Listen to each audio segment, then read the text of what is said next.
Listen. Practice. Speak. Practice makes you perfect.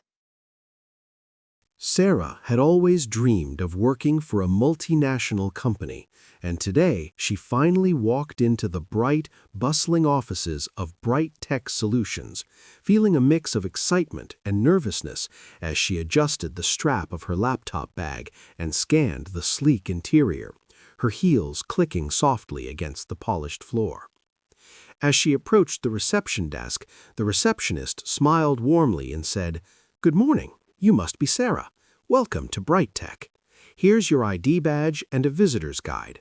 Your manager, Mark, will meet you shortly." Sarah nodded, thanked her, and took a deep breath, thinking, "This is it, my first real day in corporate life. Don't mess it up." Moments later, Mark appeared, a tall man with a professional but approachable demeanor, and extended his hand, saying, "Hello, Sarah. I'm Mark. Welcome aboard. How was your commute?" Sarah replied, "It was manageable, thank you. The train was a bit crowded, but I'm glad to be here." Mark smiled and gestured toward her workstation. "Great. Let me show you to your desk, and then we'll have a brief introduction with the team before our first client call at 11 a.m. Walking through the open-plan office, Sarah noticed colleagues typing away, talking quietly in small groups, and sipping coffee while reviewing reports on their laptops, and she thought, "So many people. I hope I can keep up with everyone's pace." When they reached her desk, Mark said, "Here's your workstation. I've already set up your email and access to all the internal systems. Take a few minutes to settle in before the team meeting." Sarah thanked him, unpacked her notebook and pen, and took a seat, glancing at the computer screen that welcomed her with a friendly prompt, "Welcome, Sarah." Soon, the team gathered in the conference room, and Mark introduced her to everyone, saying, "Team, this is Sarah. She's joining us in business development, bringing project management experience from her previous company." Liam, a colleague known for his friendly competitiveness, extended his hand and said, "Welcome, Sarah. Looking forward to collaborating with you." Sarah smiled, shook his hand, and replied, "Thank you, Liam. I'm excited to learn from everyone here." The team meeting began, discussing quarterly sales figures, client feedback, and upcoming projects, with Mark encouraging Sarah to contribute, asking, "Sarah, do you have any thoughts on how we could improve our client onboarding process?" Sarah hesitated for a moment, then said, "Perhaps we could implement a structured welcome package with step-by-step guides and video tutorials to make new clients feel more confident from day one." Mark nodded approvingly. "Excellent idea. Let's explore that further in the afternoon workshop." After the meeting, Sarah returned to her desk, checked her emails, and noticed a request from a major client for a proposal revision due by the end of the day. Feeling a mix of pressure and determination, she called Liam for advice, saying, "Hi, Liam. I see this proposal needs significant changes, and I want to make sure I meet the client's expectations. Could you guide me through the process?" Liam smiled. "Of course, Sarah. Let's review the main points together. First, focus on aligning our solution with their key objectives, and then we'll refine the pricing model to make it more competitive." Together, they spent the next 2 hours analyzing data, drafting charts, and rewording the proposal to sound more persuasive and professional, occasionally pausing to discuss the tone and impact of each section. By late afternoon, they completed the draft, and Sarah sent it to Mark for review, who responded, "Great work, Sarah. This is very professional and client-ready. I'll schedule a follow-up call with the client tomorrow morning." Feeling a surge of confidence, Sarah leaned back in her chair, thinking, "I can do this. I can really do this." Later, during a coffee break in the staff lounge, she struck up a conversation with Anna from HR, who said, "Sarah, how is your first day going? I know starting in a new environment can be overwhelming." Sarah smiled. "It's been busy, but everyone is very welcoming, and I already feel like I'm contributing." Anna nodded. "That's wonderful. Remember, we have monthly training sessions and mentorship programs if you want additional support." Sarah appreciated the gesture and made a mental note to participate. Over the next few weeks, Sarah's routine settled into a rhythm of client meetings, internal briefings, and collaborative brainstorming sessions, with Mark providing regular feedback, saying things like, "Sarah, your presentation yesterday was clear and persuasive. You effectively highlighted the client's pain points and our proposed solutions." Sarah felt motivated and occasionally stayed late to refine reports or prepare materials for upcoming pitches, knowing that attention to detail could make a difference. One afternoon, during a video conference with an international client, Sarah confidently presented a strategic proposal, pausing to ask, "Does this approach align with your objectives, and are there areas you would like us to explore further?" The client responded positively, complimenting her clarity and professionalism, and Sarah later shared the feedback with Liam and Mark, who both congratulated her, saying, "You're getting the hang of it quickly. Keep up the excellent work." As weeks turned into months, Sarah gradually took on more responsibility, leading small projects, mentoring new interns, and contributing innovative ideas during strategy meetings.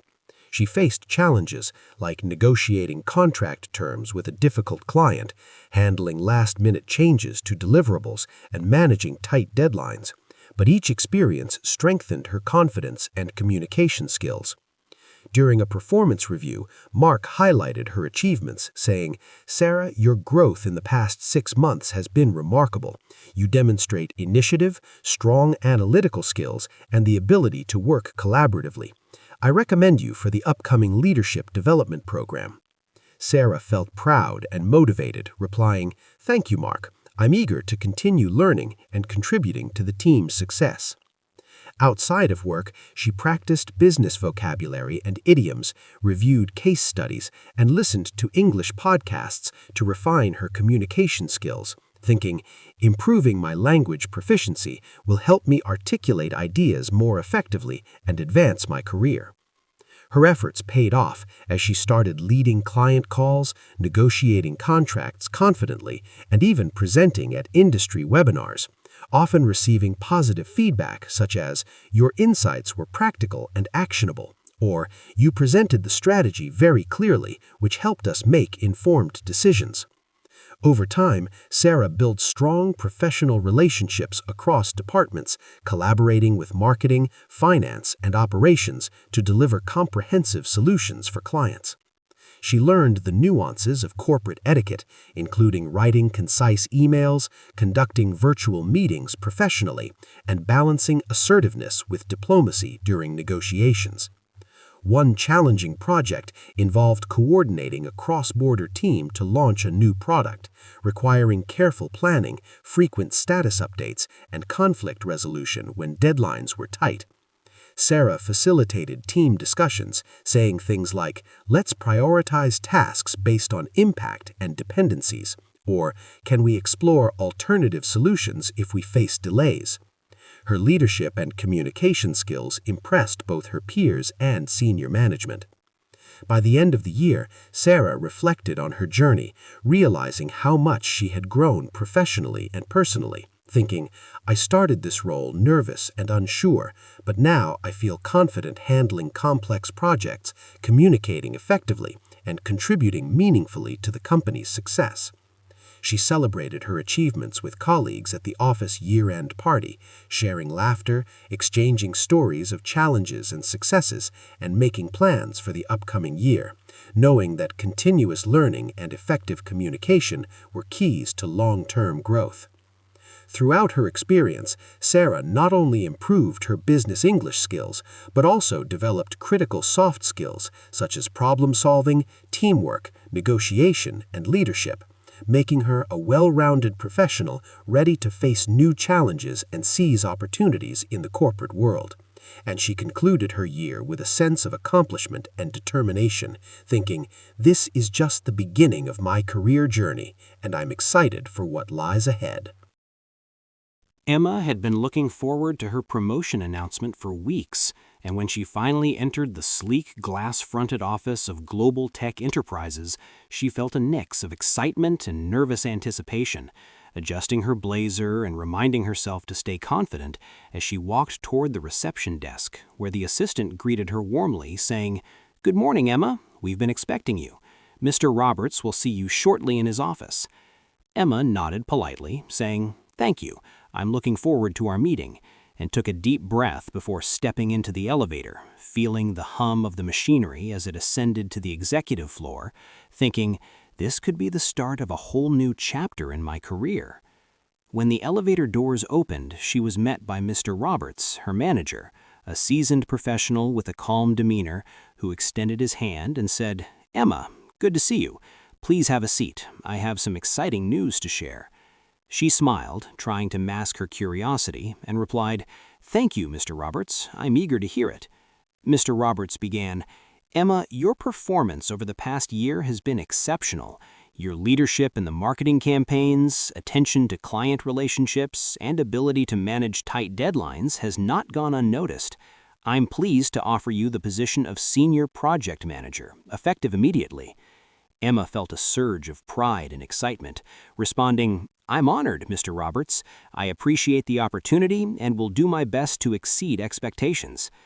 After congratulating her, Mr. Roberts outlined her new responsibilities, including leading cross-departmental projects, mentoring junior staff, and representing the company in high-level client meetings, while emphasizing the importance of strategic thinking, effective communication, and time management. Emma spent the next few days adjusting to her expanded role, attending intensive strategy meetings, reviewing project timelines, and coordinating with teams across marketing, sales, and operations, learning to prioritize tasks efficiently and communicate updates clearly, often saying things like, "Let's align our deliverables with client expectations and ensure we meet the deadline," or "Can we assess potential risks and create a contingency plan before proceeding?" She quickly realized that balancing multiple stakeholders required not only technical knowledge, but also interpersonal skills, as she mediated conflicting opinions, negotiated compromises, and motivated team members to achieve common goals. One afternoon, Emma received an urgent request from a key client to revise a marketing strategy for an upcoming product launch. She immediately convened a virtual meeting with her team, saying, "We need to revise the strategy based on the client's feedback. Let's break down each component and ensure our proposal addresses their objectives while staying within budget."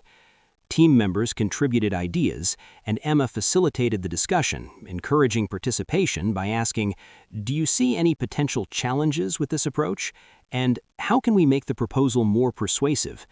Over the next few hours, they brainstormed, drafted new campaign visuals, revised messaging, and created a detailed presentation which Emma then polished and sent to the client, including a professional summary and key recommendations.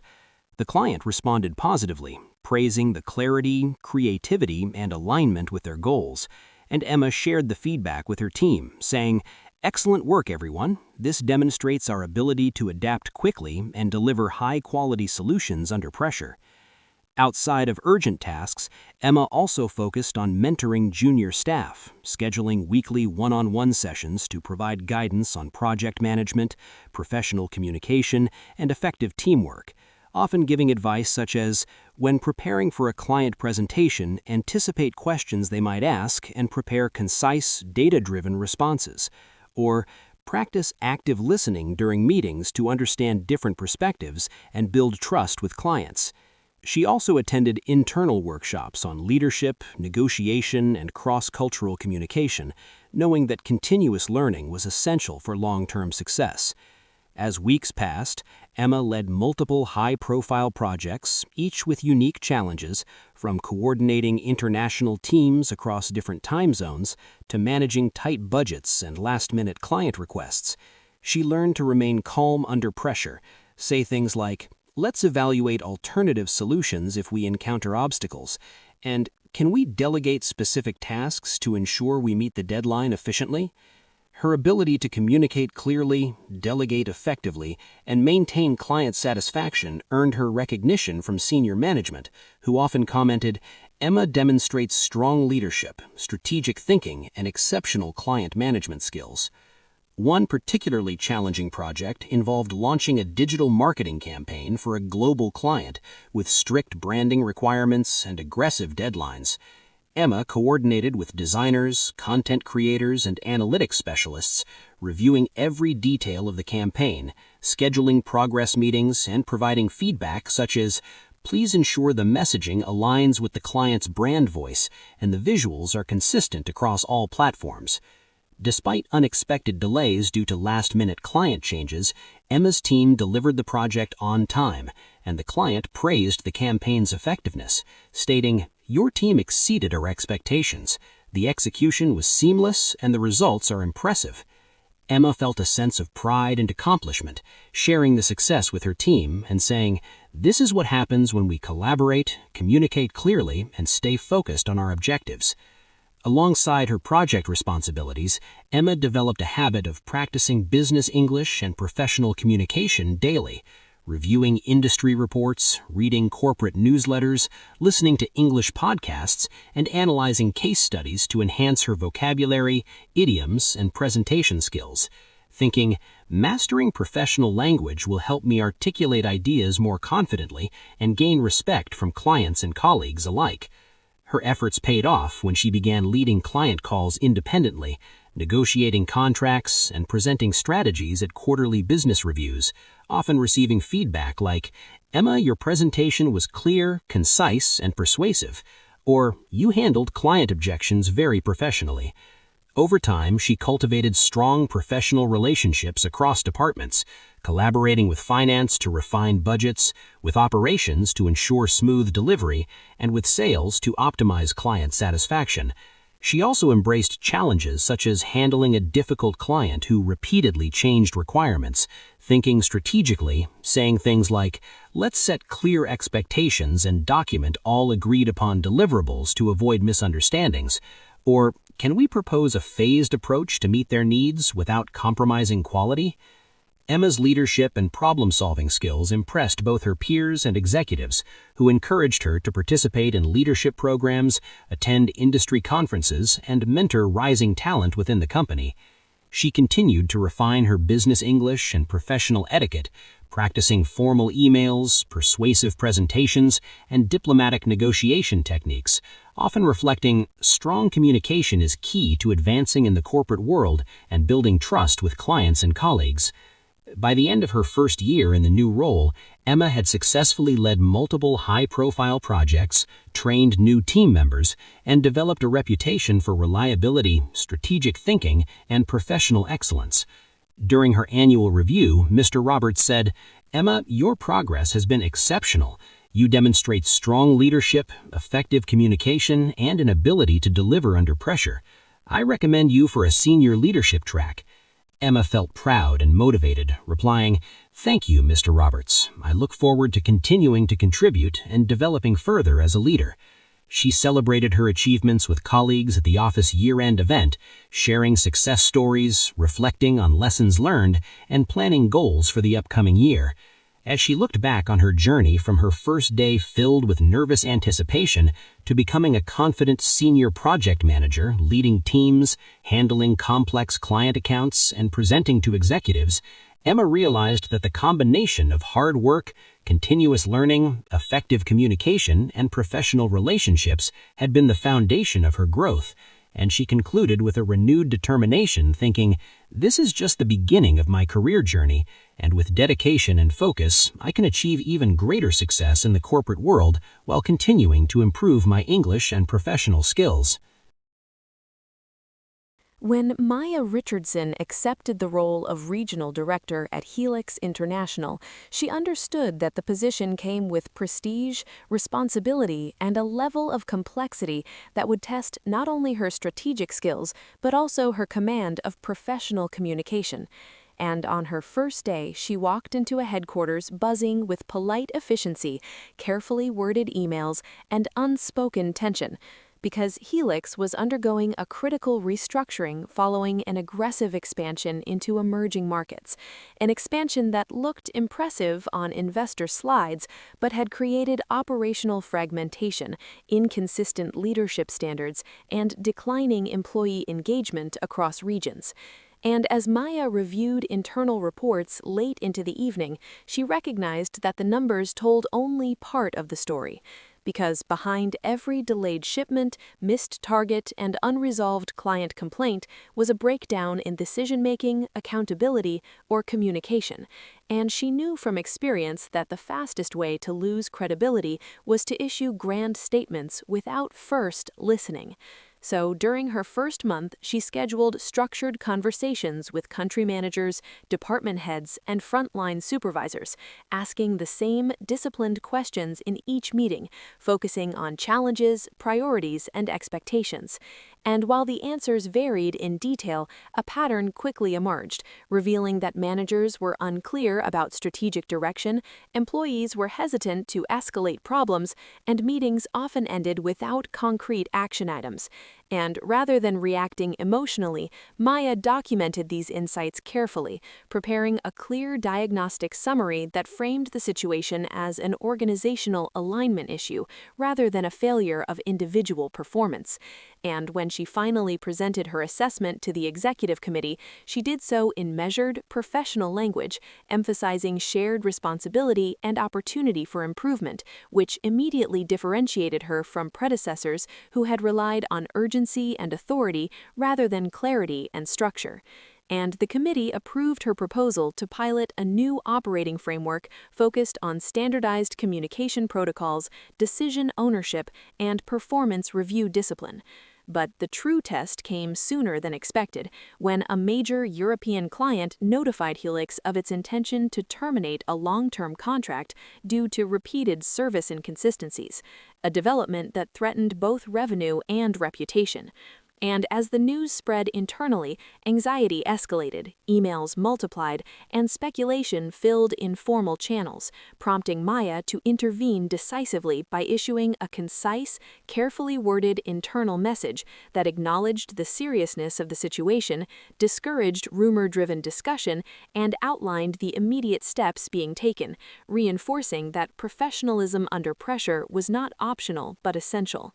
And she followed this with a virtual meeting involving sales, operations, legal, and customer service teams, setting clear expectations for tone, evidence-based discussion, and outcome-focused dialogue.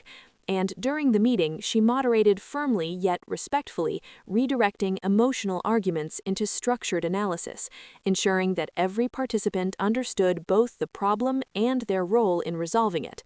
And when it came time to engage the client, Maya personally led the conversation, choosing language that balanced accountability with confidence, avoiding defensive explanations while clearly articulating the corrective actions already underway. And although the client expressed frustration, they also acknowledged the transparency and seriousness of the response, agreeing to suspend termination discussions pending a short-term improvement plan. And this temporary reprieve created both opportunity and pressure, because failure would confirm every negative perception the client held, and success would require flawless execution and communication across borders, time zones, and cultures.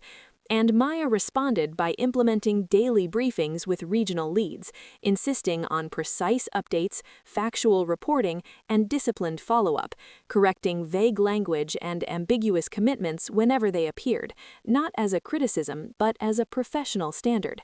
And gradually, the teams adjusted, learning to present information clearly, escalate risks early, and document decisions effectively. And within weeks, service metrics began to stabilize, not dramatically, but consistently. And consistency, Maya reminded her teams, was the foundation of trust in business relationships. And as operational performance improved, so did internal morale, because employees felt heard, guided, and protected from chaotic leadership. And this cultural shift became evident during a leadership development workshop Maya hosted, where managers openly discussed past communication failures and committed to adopting more structured, objective language in meetings and reports, recognizing that how they spoke influenced how problems were perceived and addressed. And one particular moment stayed with Maya, when a junior operations manager confidently presented a complex issue using clear, professional English, outlining risks, options, and recommendations without apology or emotional framing. And Maya realized that the organization was not merely solving a crisis, but developing communicative competence as a strategic asset. And by the end of the quarter, Helix not only retained the European client, but expanded the scope of the partnership, a result that surprised competitors and reassured investors. And during the earnings call, Maya listened as the CEO described the turnaround using language that mirrored the disciplined, transparent approach she had introduced, emphasizing governance, accountability, and collaboration. And after the call, Maya reflected on how the most significant transformation she had led was not operational but linguistic, because through precise, consistent business English, the organization had learned to think more clearly, act more decisively, and manage pressure more professionally. And as she prepared a company-wide message summarizing the quarter's outcomes, she chose her words carefully, not to celebrate prematurely, but to reinforce the behaviors that had driven improvement, reminding employees that challenges were inevitable in global business, but confusion and silence were not.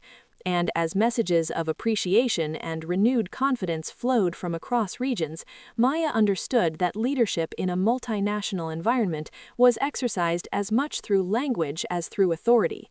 And late one evening, as she reviewed her calendar for the coming months, filled with strategic reviews, talent discussions, and client engagements, she felt a quiet confidence grounded not in optimism but in capability, knowing that Helix now possessed a shared professional language for addressing complexity, resolving conflict, and sustaining performance. And in that realization, she found confirmation that effective business English was not simply a communication tool, but a core leadership competency that shaped culture, credibility, and long-term success in an increasingly demanding corporate landscape. In the spring quarter, when global markets were still recalibrating after months of uncertainty, Daniel Whitmore, the newly appointed Chief Operations Officer of Aegis Solutions International, arrived at the company's glass headquarters in Chicago carrying more than a leather briefcase and a tight schedule, because inside his mind he carried the quiet awareness that the survival of the organization now depended largely on how effectively he could navigate the invisible pressures of people, profit, performance, and perception. And as the automatic doors closed behind him and the familiar hum of corporate motion surrounded him, he reminded himself that leadership was not an event, but a continuous sequence of decisions made under incomplete information and unforgiving time constraints.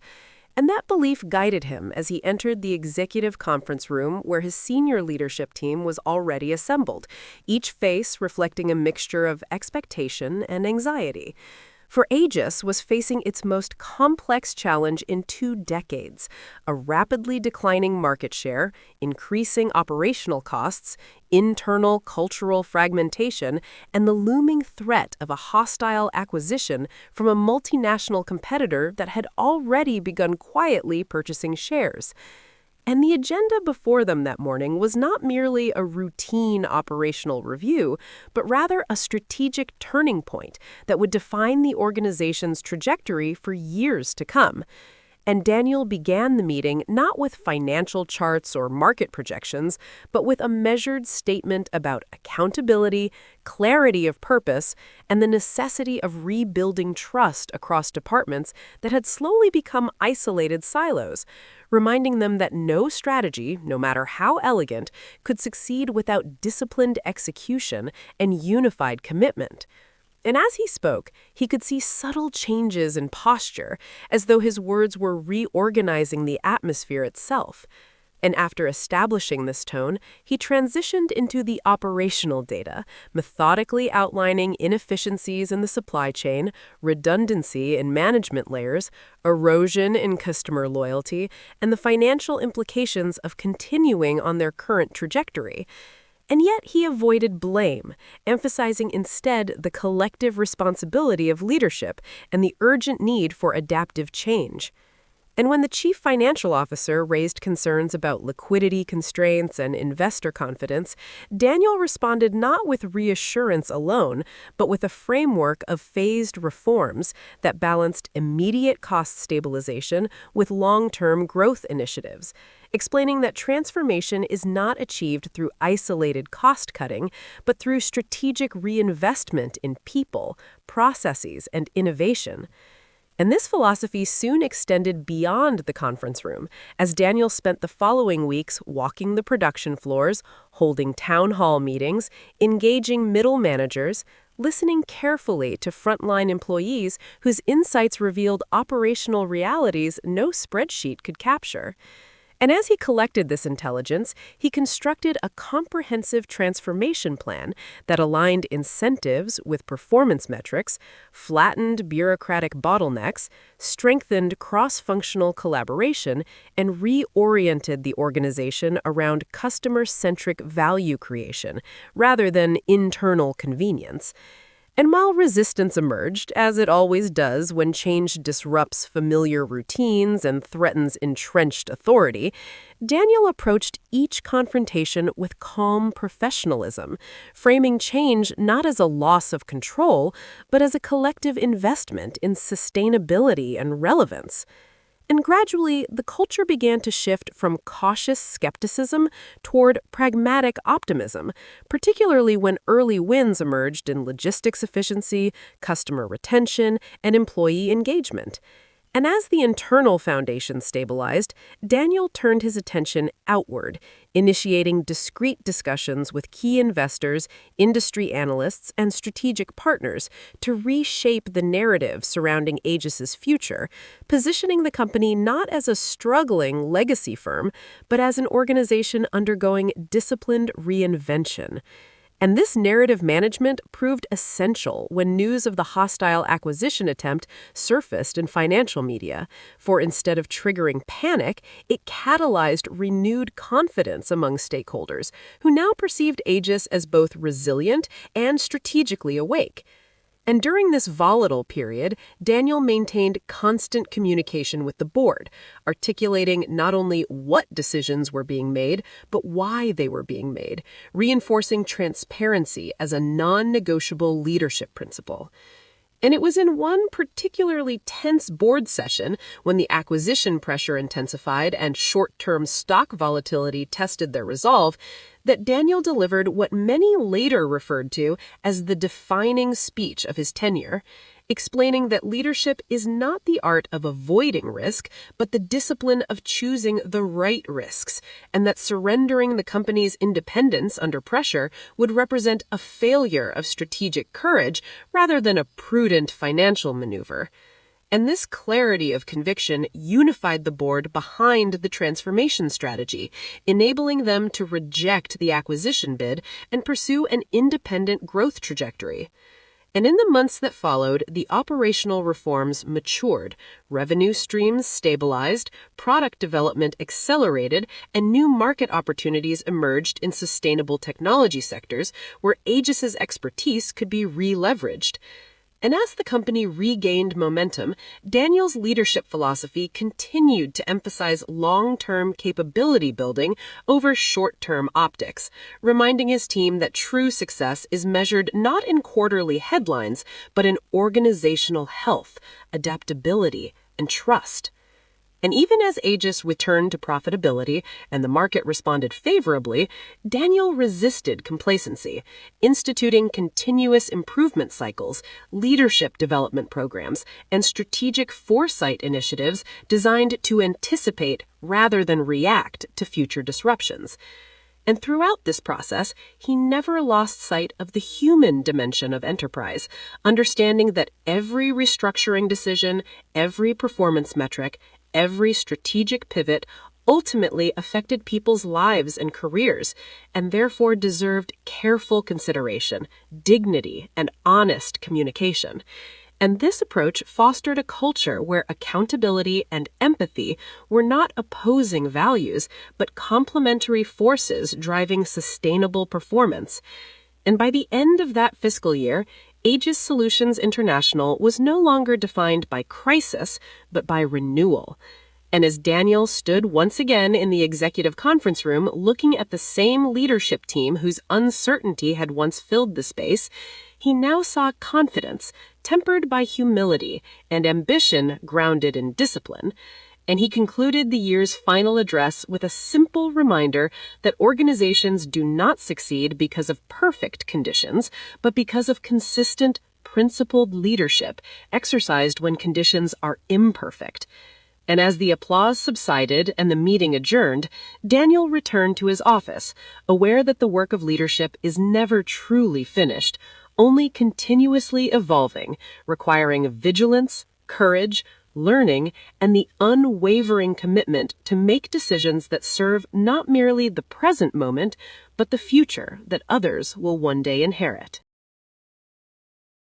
As the first light of a gray Monday morning filtered through the glass facade of Orion Global Solutions, Daniel Mercer stood alone in the executive briefing room, reviewing a financial dashboard that reflected not only numbers, but the weight of decisions accumulated over 20 years in corporate leadership.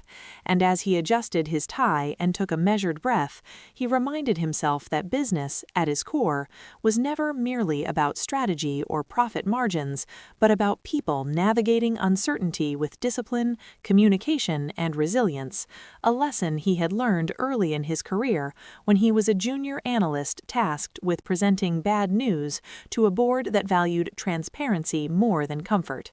And now, as Chief Operations Officer, he faced a situation that tested every principle he claimed to believe in, because the company's flagship project, a multinational digital transformation initiative for a major logistics client, was at risk of failure due to a cascade of operational delays, cultural misunderstandings, and a sudden regulatory change in two key markets, and within hours he would need to address senior managers, external partners, and anxious employees who were already speculating through informal channels. So Daniel chose to begin not with panic, but with preparation, carefully structuring a narrative that acknowledged reality without exaggeration, accepted responsibility without assigning blame, and focused relentlessly on solutions rather than excuses, knowing that the language he used would set the tone for everything that followed. And as the room gradually filled with department heads from finance, compliance, technology, and human resources, he observed their body language closely, noting who appeared defensive, who seemed confused, and who was quietly ready to act. And when he finally spoke, he did so calmly and deliberately, explaining that the project had encountered significant obstacles, that these obstacles were serious but manageable, and that the organization would respond with professionalism, collaboration, and urgency, emphasizing that effective problem-solving required clarity of communication, alignment of objectives, and mutual trust. And rather than overwhelming the audience with technical detail, he framed the issue in strategic terms, outlining the risks, the constraints, and the opportunities for corrective action, which immediately shifted the conversation from blame to accountability. And as questions followed, some sharp and some emotionally charged, Daniel listened attentively, paraphrased concerns to ensure mutual understanding, and responded with precise, business-appropriate language that balanced empathy with decisiveness, making it clear that while the situation was challenging, it was not chaotic. And this distinction mattered because in corporate environments, perception often drives behavior more powerfully than facts. And once the internal alignment was established, Daniel turned his attention to external communication, arranging a video conference with the client's executive team, fully aware that this conversation would define the future of the partnership. And before the call began, he coached his project managers on tone, vocabulary, and structure, reminding them that credibility was built through consistency, honesty, and forward-looking commitments, not through defensive explanations. And during the meeting, Daniel acknowledged the client's frustration without conceding strategic control, using phrases that demonstrated accountability such as, "We recognize the impact on your operations," and "We are committed to restoring momentum," while carefully avoiding language that implied negligence or contractual breach. And he presented a revised action plan with clear milestones, resource reallocations, and contingency options, reinforcing that effective crisis management depended on proactive communication and measurable follow-through. And although the client expressed concern, they also recognized the professionalism of the response, agreeing to a revised timeline subject to weekly progress reviews, which Daniel accepted as a reasonable governance mechanism rather than a threat. And as the week progressed, the internal atmosphere at Orion began to shift from anxiety to cautious determination, with teams working across time zones, resolving misunderstandings through structured meetings rather than informal messages, and documenting decisions to avoid ambiguity. And Daniel made a deliberate effort to model effective business English in every interaction, choosing precise verbs, neutral tone, and inclusive language, understanding that for many employees, especially those for whom English was a second language, his communication set a standard that influenced not only comprehension but confidence. And one evening, as he reviewed a report prepared by a junior manager, he noticed vague phrasing and emotionally charged language that could undermine credibility if shared externally. So instead of criticizing, he provided constructive feedback, explaining how clarity, objectivity, and professionalism strengthened the message, and the manager responded positively, grateful for guidance that improved both the document and his own communication skills. And this moment reinforced Daniel's belief that leadership was inseparable from teaching, particularly in global organizations where language competence directly affected performance. And over the next several weeks, the project gradually stabilized, not because the challenges disappeared, but because the organization developed a disciplined approach to problem solving that combined data analysis, cross-functional collaboration, and effective communication. And Daniel ensured that lessons learned were formally documented and shared, transforming a near crisis into an institutional learning opportunity. And at the quarterly town hall meeting, he addressed the entire company, reflecting on the experience without dramatization, highlighting how transparency, accountability, and precise language had enabled the company to navigate uncertainty. And he encouraged employees to view challenges not as threats to be concealed, but as realities to be managed through professional dialogue. And as applause filled the auditorium, Daniel understood that the success of the recovery was not solely operational, but cultural, rooted in a shared understanding of how business communication shapes trust, decision-making, and outcomes. And later that night, as he finally left the office, the city lights reflecting off the rain-soaked pavement, he considered how the story of this crisis would be told in the future, not as a tale of failure narrowly avoided, but as an example of how disciplined thinking, strategic language, and calm leadership could transform complexity into progress. And in that reflection, he found quiet confirmation that effective business English was not an academic exercise, but a practical tool for leadership, influence, and sustainable success in an unpredictable corporate world.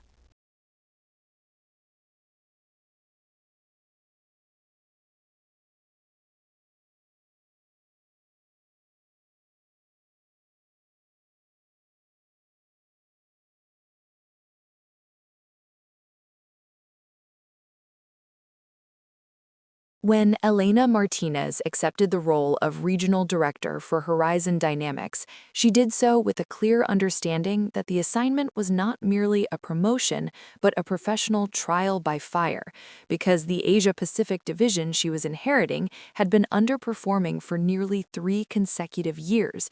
Employee morale was dangerously low, operational discipline had deteriorated, client confidence was eroding, and corporate headquarters in London was increasingly impatient for measurable results.